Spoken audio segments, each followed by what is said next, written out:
Welcome to the I Speak Fundy Biosphere series. We want to become more fluent when speaking about the Fundy Biosphere. In this series, we'll be covering everything from the sciences of ecology and forestry to climate action and even hiking, exploring, and tourism.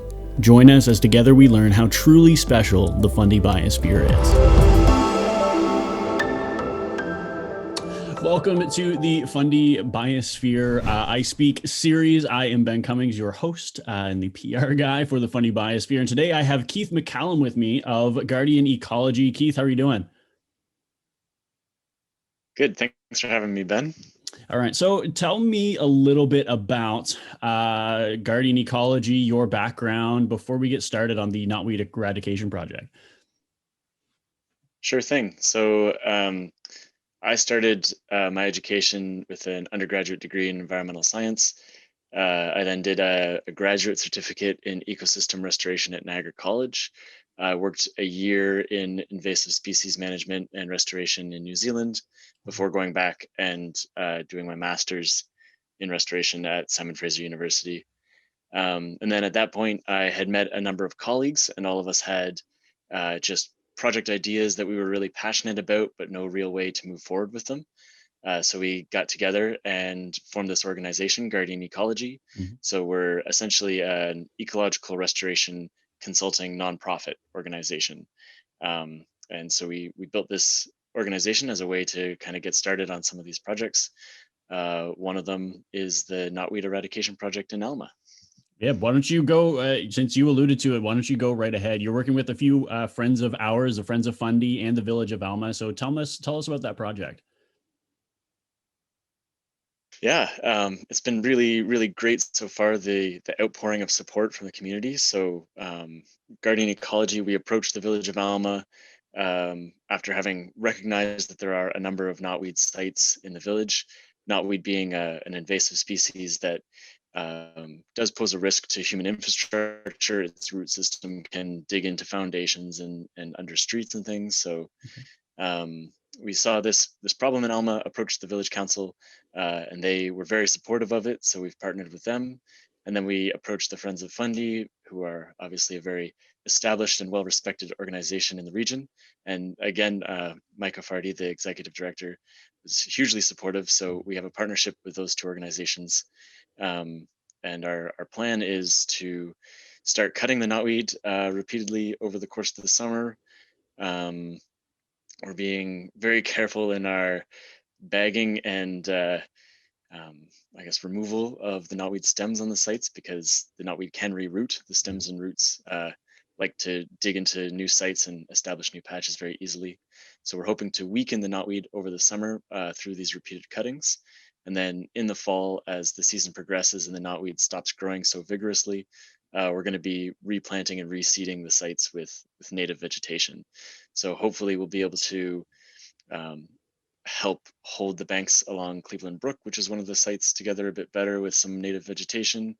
Hopefully get some things that support native pollinators a bit better and the native wildlife, as well as reducing the amount of knotweed in the village, because it is a risk being next to Fundy National Park as well. Mm-hmm. With all the people going back and forth, you can always have little tiny fragments of knotweed hitch a ride on your vehicle and then set up shop in the park, which we'd love to avoid. So yeah.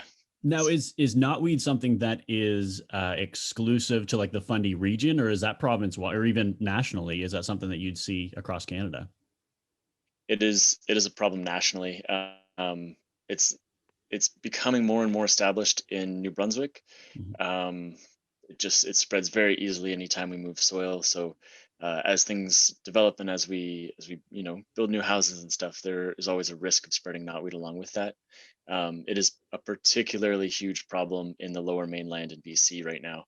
That's kind of the hot spot in Canada for knotweed. And what, for people who may not be familiar with what it is, what does knotweed look like?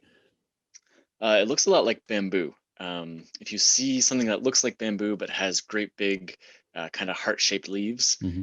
and doesn't seem as woody as bamboo might normally be, that's probably knotweed. Now, is your eradication project, you mentioned cutting them down. Now, is that something that you try to avoid using like commercial pesticides and things like that? Or if people at home wanted to get rid of knotweed, they notice they have it like tearing up their driveway or something, what's the best way that you'd recommend getting rid of it? Um, Great question. Knotweed is very tricky. The problem with knotweed as a species is that it's adapted to being disturbed. The way it spreads, it doesn't. Or the species that we have in Canada, they don't reproduce by seeding. They reproduce by fragmenting and then establishing in new places. Mm. So anything you do to knotweed, you have to be very, very careful that you're not spreading little fragments of the roots or stems or yeah, to new places when you do it. Um, Commercial pesticides can work. Things like glyphosate are very commonly used out in BC. You have to be very careful, of course, when you're using it. Make sure that you're using the right concentrations, that the product you're using is the right one for your property, and then expect it not to work right away. You can spray it 2 or 3 times a year for a number of years, and Mm. it'll still keep coming back. Um, so that was part of our motivation for choosing to do repeated cuttings instead of sprayings. Is that, well, one, uh, Alma, if you haven't been to Alma, we're right next to the ocean. We have a number of beautiful creeks and rivers. We don't want any wayward pesticides getting into Mm. those systems. A large number of people in the village are on well water, so we don't want any risk of pesticides getting into well water. And the effectiveness, it does save some cost on labor for sure, but then your material cost goes up using pesticides. So um, we figured that to minimize the disturbance to the surrounding ecosystem and minimize the risk to the people in the environment, that repeated cuttings was just the safer way to go. Yeah, it can be a little more labor intensive, but definitely reduces the risk of runoff and contamination and things like that. So it sounds like it's not something you can really just cut up, throw in your burn pile, and then okay, get rid of it the next week. What is the proper method of disposal once you've cut it down? Oh, great question. uh, I believe Eco 360 has invasive species disposal. Eco 360 in Moncton has invasive species disposal options. The way we're doing it in the village here is, thankfully, we have a good friendship going on with the Holy Whale microbrewery as well, and they've Mhm. been giving us the bags that they get grain shipped in, and we've been using those because they're very solid. I guess Yeah. we're not risking losing fragments, right? So we bag up the knotweed cuttings in those, and then we're using a site right next to the village office to store them while they essentially rot and dry out and die. Because by using a site that's already infested with knotweed, we're not risking spreading it to a new site, right? Yeah. For people at home, um, Is incineration your best bet? incineration is an option. I would just be careful to watch the well, like where you've cut and where you're disposing anything you've burnt afterwards. Yeah. Because if you don't if you don't kill it very thoroughly, it'll start growing again. Yeah, it's something that you definitely want to nip it in the bud, for lack of a better term, and actually take care of it, as opposed to yeah, just sort of half-heartedly doing the best that you sort of can. So moving away from knotweed, as an ecologist, what specifically for the Fundy Biosphere, what draws you to this area? um, so my parents live in Alma. They own Falcon Ridge Inn. Hmm. So that's kind of the first draw that brought me to Alma. But what's really struck me and what's really, I guess, caused me to become very emotionally invested in this ecosystem is how intact the ecosystem is. So, I mean, there are challenges that face Fundy just like everywhere else, but um, things like when you come home at night and you have your light on above your porch, you see dozens of species of insects. When Mm. you're walking through the village in the spring, you hear all sorts of species of frog calls. And those sorts of things are disappearing from so many of our ecosystems around the world so quickly that people often don't even notice that they're gone. Yeah. And to have them here and to have it so obviously functional and healthy and abundant an ecosystem is really powerful to me. Have you noticed anything over the past few years, or even in Alma's has there been anything, whether it be neglect or policy or even just the continuation of industry, that it has had an impact or a large impact on the local ecology?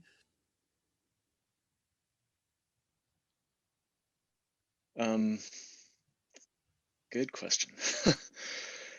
I think we're really lucky in Alma. I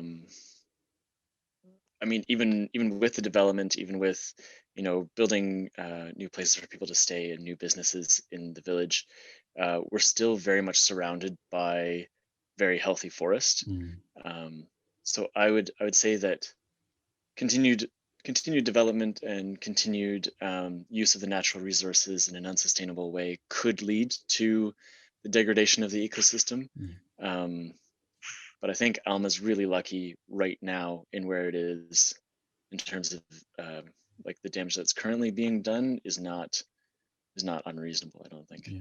I think it's something that even in my time spent in Alma, it's something I noticed that a lot of people there, or the people that choose to live there, are very environmentally conscious. And it's nice to see, regardless of whether, like your parents, I met your parents when I stayed there, and regardless of whether you're an inn owner or you own a small shop, everybody seems to have a key role or a key they play their part with regards to the ecology and actually care about where they live. And I think that's sometimes why people choose to move to Alma or even to stay in the local area. Yeah, exactly. And that's something that has been really um, inspiring, I guess, to me in this knotweed project is in the past when I've dealt with knotweed out in BC or other invasive species in New Zealand, a lot of effort and time and focus goes into educating the public and engaging them with the project. And there has been much less of a need for that in Alma. So Yeah. we had an information session back in April, and we had 30 plus landowners come out to hear Wow. about the problem. And anytime I approach a landowner and say, hey, we see this patch of knotweed on your land, we'd like to incorporate it in this project, it's always been an overwhelming yes, please. Wow. Like, we know the invasive species, we know it's a problem, we'd love for you to help us with it. And That's it's awesome. been really great.